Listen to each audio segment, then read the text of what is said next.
Here, I swears I heard something. It's just your imagination, Bernard. Are you sure, Dieter? I got this terrible feeling something bad's about to happen. Hello, welcome to Miniature Realms. My name's Stuart, and in this video I'm going to show you how I painted my Fortified Manor for Warhammer the Old World.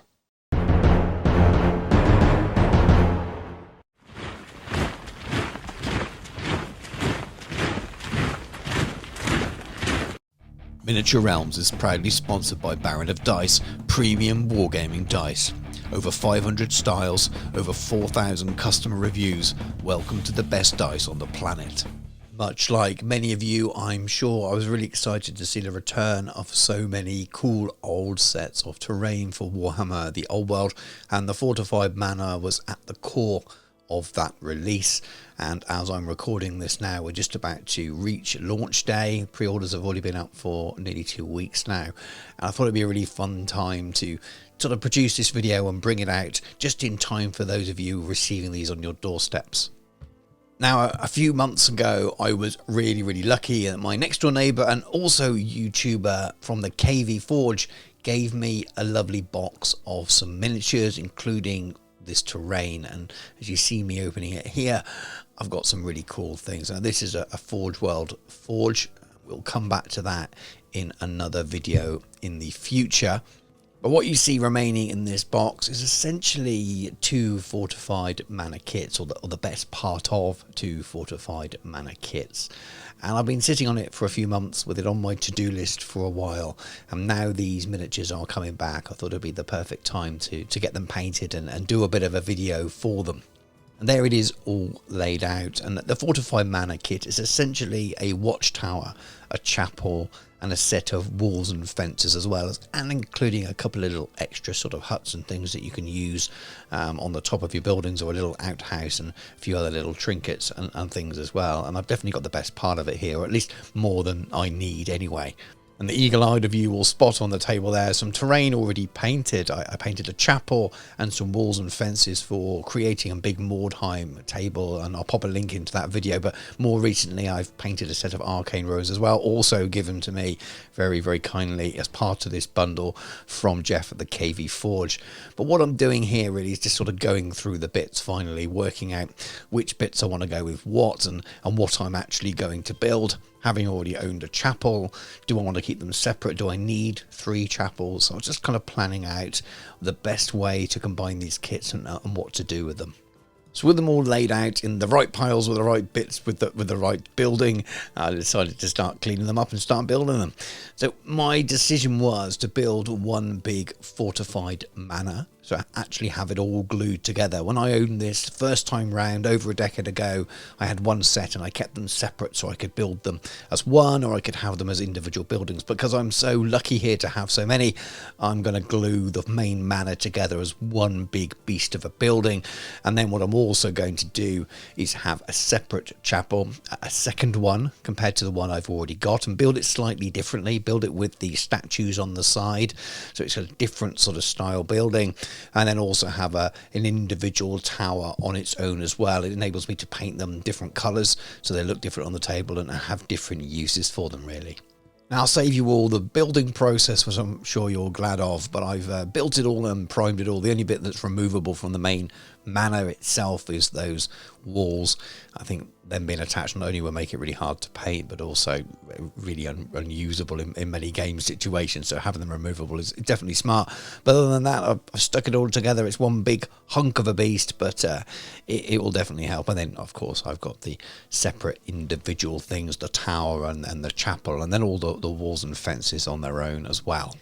So I'm starting with some model colour German camo pale brown, and the aim for this is to use a lot of airbrushing as much as possible to really build up lots of different colour layers, lay things down quickly. And I appreciate for people who don't own an airbrush, that would be quite annoying, but hopefully there's still some techniques and things that you can take away from this. But I'll be unapologetic about the fact that I enjoy using an airbrush, and I'm able to do so, and it saves a lot of time. And I'm trying to make sure that this terrain, I don't spend absolutely days and days on it. I've got lots of projects on the go and I want this to look good, eye-catching and striking on the tabletop, and I know I can achieve that with an airbrush in a relatively short period of time, and I need to be efficient with my time these days, so that's why I'm doing it. So I'm starting with this brown over all of the wood areas on the fences and things, and then on some of the buildings I'm pretty much going to cover the whole thing in a base brown layer, and that is really to give it a nice undertone, but also to base coat some of the miniature as well. So this big fortified manor here, I wanted a browny orange looking rendering, even though we're going to have normal sort of grey stone bricks and things on it. The brown being underneath that grey will cause no issues at all. In fact, it will give a really nice base layer for which to paint over afterwards. Now I'm going back in here with this same brown colour, so that first layer is quite thin, deliberately showing a bit of the black through, so I'm leaving it in the recesses to kind of enhance those shadows, but just giving a second layer here, just like you would if you're using a normal brush. If you give a second layer it gets a bit thicker, but because I was using an airbrush it can be a bit thinner. And this is Gizmo Fur from 2 thin coats. Again, a slightly lighter version of the brown in many ways, orange tones to it, that's deliberate, and I want this to look like a browny orange render colour. I want them to really stand out, the colours on these. I want it to be fantasy and vibrant, but also grim and dirty at the same time. If you've ever been to any little villages, especially in Germany or something like that, if you've been lucky enough, I know I was in the Black Forest on holiday a couple of years ago, and you go to these small towns and villages and you got all these beautiful different colour buildings, mixtures of reds and blues and things like that at times, and it's just really, really cool. I want to replicate some of that there.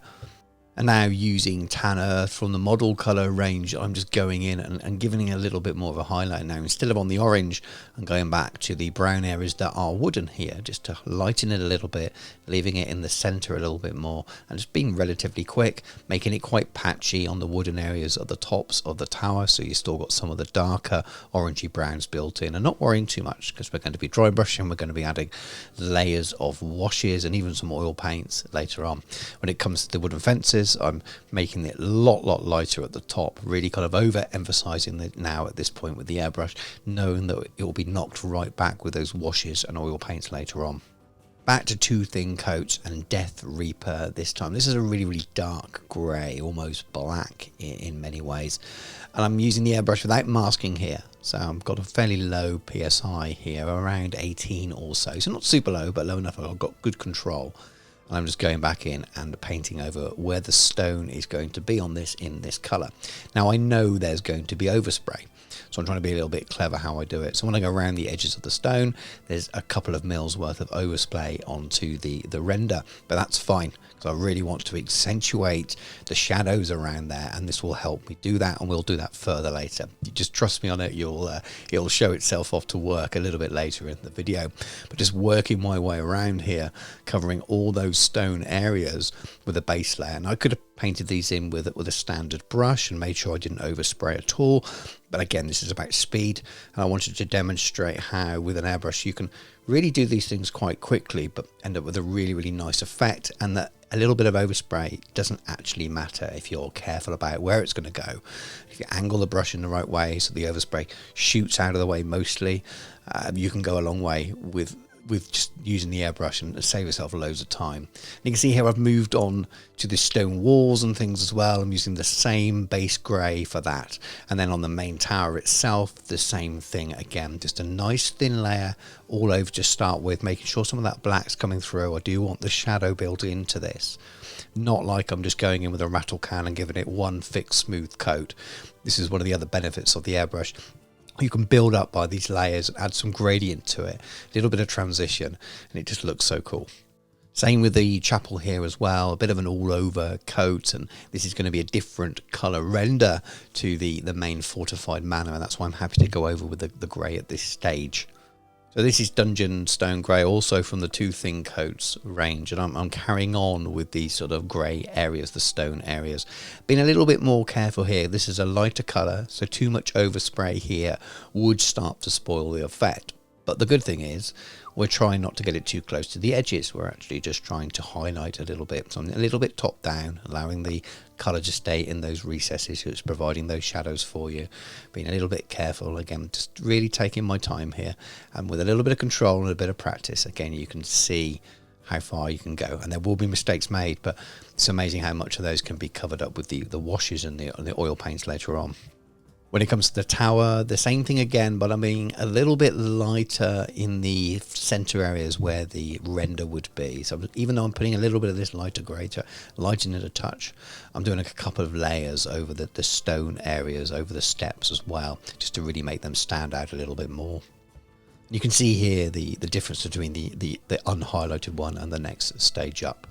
Pretty much rinse and repeat on the chapel, so following around the same process as I did with the tower. And yet again, the same with all the smaller walls as well. Trying to be a little bit sort of 45-degree angle, so you are keeping that shadow in with the detail. This is Two Thin Coats Berserker Red, which is quite a dull, desaturated red here. It's actually the shade for one of the red triads. And when you apply it really, really light like this, a very thin coats over that grey, it's a really nice base for a kind of a reddish looking render, but nothing too bright and garish. I almost want that kind of brown or orangey tones to it rather than that really bright, vibrant kind of red. So it's still going to be a bright building. I mean, it's a red render, but not something that seems like you've just gone crazy and painted it in bright red paint. Now, the other thing here is I'm being extra careful not to get any of it on the grey. I'm obviously not masked off, so I'm just allowing it to not go into the edges really, allowing the edges to stay dark so that there's recesses in there.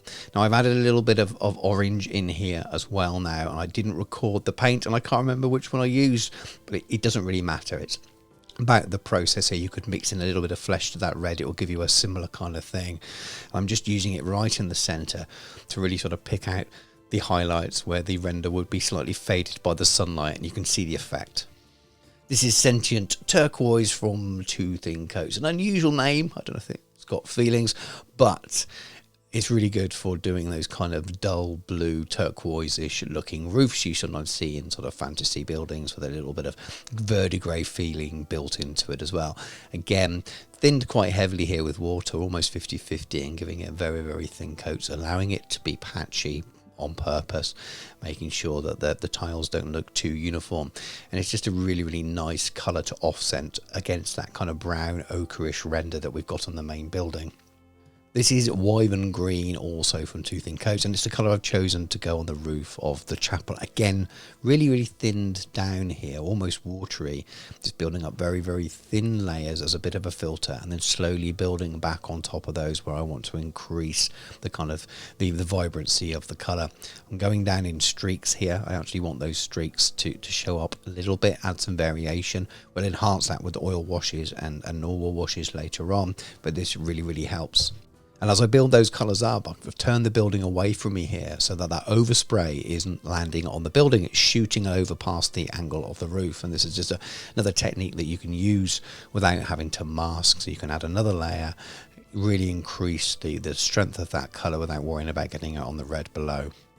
So continue with the airbrush here and continue with the plan to get as much done with the airbrush. This is Wildwood Contrast paint, and this is neat through the airbrush, or pretty much neat. I'll just add a little bit of water, a little touch, maybe 10% of the total mix, just to help the flow a little bit. You can use Flow Improver as well. I find that water works absolutely fine with this. And what I'm doing here is reinforcing the shadows.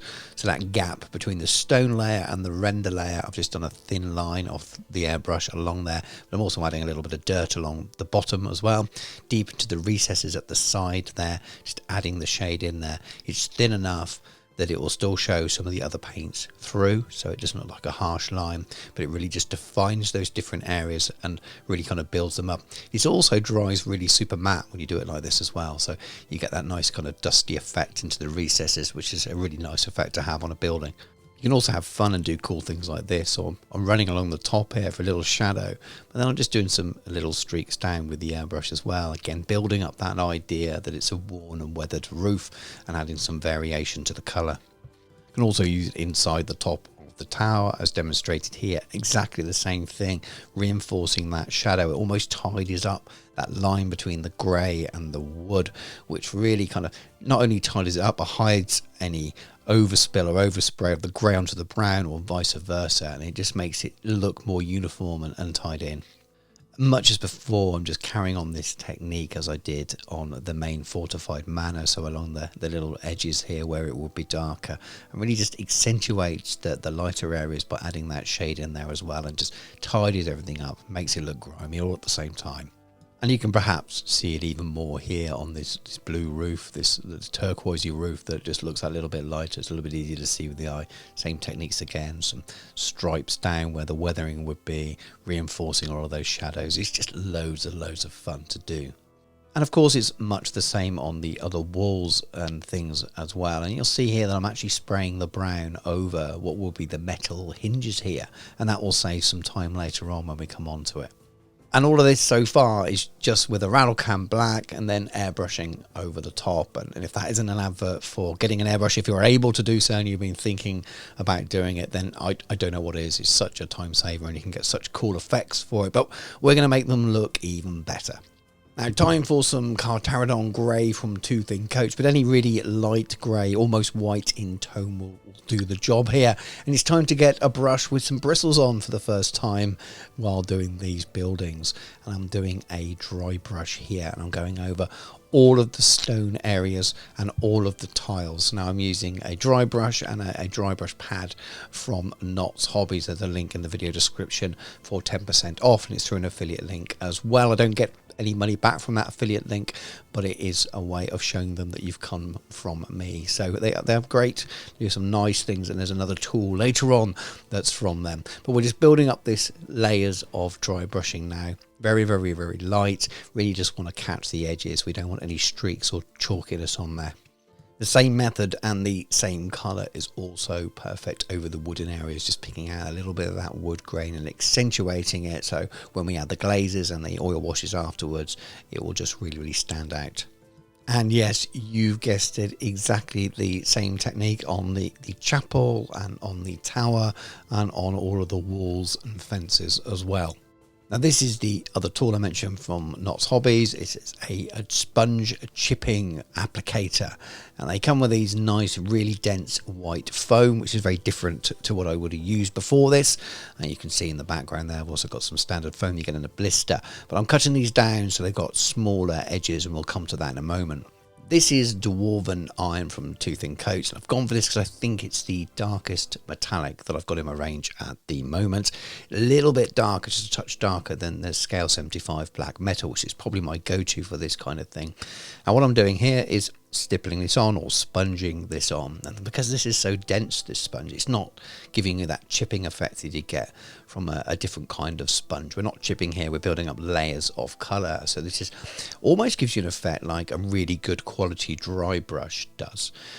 So a dry brush without brush marks, without that chalky effect, and because you're stippling it on like this, sponging it on, you're able to be much more precise with it. And because I'm using these little square chunks of foam, I'm able to cut straight edges and be super precise with it. So I was able to sponge on the whole of this device here and not overspill. I'm able to sponge on these little rectangular metal plates here without it going over the edge.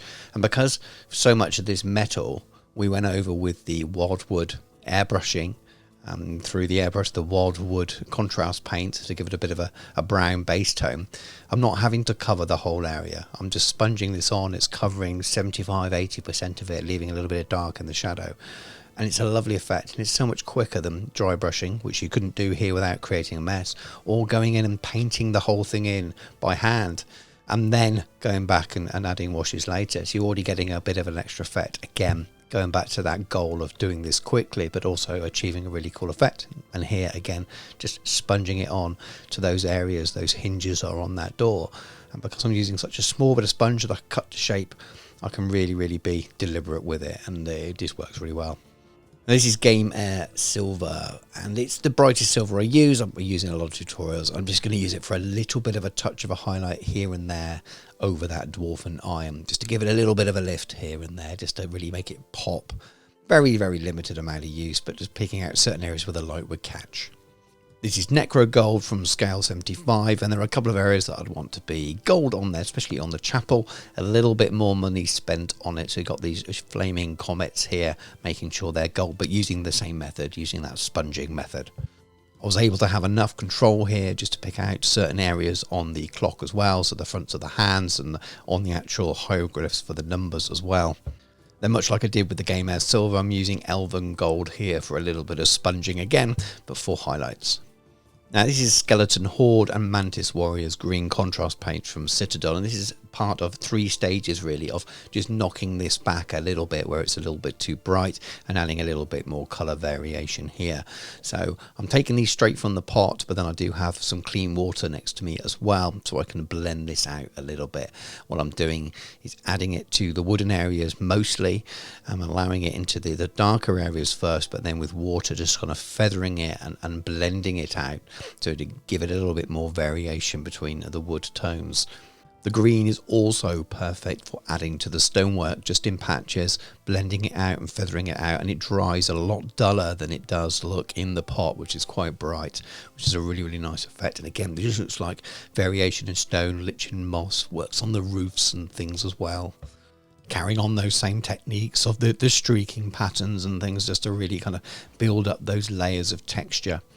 It really looks quite bright when you first apply it like that, but a little bit of water over the top just to blend it out, and when it actually dries it just tones down by about 50%, and I think looks great. I find it looks really nice on the tops of the buildings here, just to add in little patches. Maybe the wood's got wet or there's a bit of rot or mould in the corners, that kind of coloration you'd likely just see in wood that's open to the elements. And because the tower is a lot simpler in its tones, so basically just grey, adding colours like this, a little bit of green at the bottom here, a few streaks here and there, really add to the variation and just add to the overall interest of the miniature. And as before at all stages, exactly the same techniques carried over onto the other walls as well.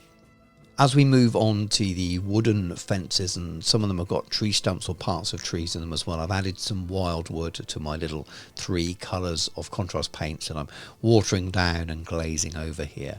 So it's mostly the greens and the skeleton horde that I'm using on the higher areas on these little wooden posts, allowing it to run into those recesses, tone down the dry brushing a little bit, but it does sort of show up that detail. But I am using a little bit of the wildwood towards the bottom of them, but also on the tree trunks and things like that. These are some ready mixed oil washes from Soilworks Scale 75, and I'm using grease and dark mud. So one's a sepia tone, one's a much darker brown. Mostly using the darker colour for these. The sepia tone, the grease I use on the metallics.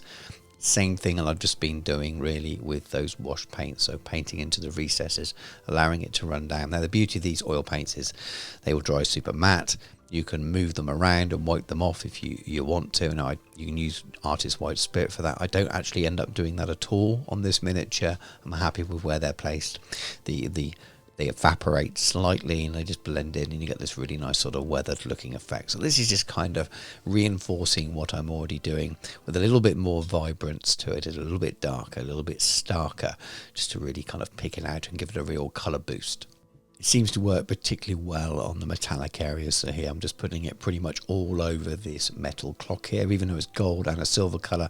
The sepia tone that's in the grease just works really, really well. But again, adding it to the wooden areas and things as well in patches, and it just looks great when it dries. And much as before, adding in little patches in the wooden areas towards the top, and all of the wooden fences and walls outside the same.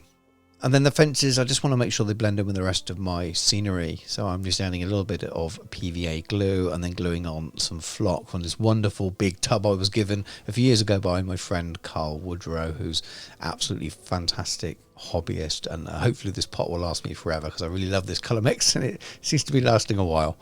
I couldn't resist going back with a bit of dirty down rust, just to add a few little patches here and there, so maybe on the odd hinge, on the odd metal spike sticking out, not overdoing it, not too much, but just adds that final little extra bit of detail here and there. I hope you've been enjoying the video, and do hang around. I'm just about to show you some final pictures of it all set up on the table in all its glory, and I think it looks pretty cool. If you'd like to support the channel, give the video a like, drop a comment below. It really helps. And if you haven't done so already, consider subscribing to the channel. In the video description below, there's also lots of links to my affiliates which you can order through, which really helps the channel at the same time. I have a free Discord you can join and join in the conversation there with the other channel viewers. I also have a Patreon as well, which is the most excellent way of supporting the channel and enabling me to keep making these videos and doing things like this. But anyway, back to the pictures. Well, I had loads of fun doing these, and I think I stuck pretty well to my task, which was producing them relatively quickly, not getting stuck down in the detail with a small brush, trying to individually highlight each of these skulls that are on the devices, and really working on making them look weathered, building in the contrast in shadows and light, and really making them stand out and pop, and using easy techniques to do that. And hopefully I've demonstrated that you can do that you can use tools like airbrushes and dry brushing and oils and washes and filters and things like that, and produce something that's pretty striking without having to really kind of go in and treat these as just really large individual wargaming pieces, because they're not. They are terrain and they should look great on your table, but I don't believe they should take as long as your armies, unless you want them to, of course. Unless you have no armies left to paint and you want to spend forever doing terrain, that's cool. But I wanted these to be quicker and still look striking, and I think I've managed to achieve that. As always, let me know what you think. Have you got these on order? Are you waiting for them to turn up this weekend or beyond, depending on when you're watching this video? Of course, I've got more hills on the way. That was one of the things I didn't have, so I'm looking forward to painting those, and maybe I'll make a quick video for doing those. Not quite as exciting or as interesting to watch. But thank you very much for watching. Lots more old world content on the way soon, including some stuff for other game systems as well. I do cover more on the channel. But thank you very much again. Take care, and I'll catch you soon.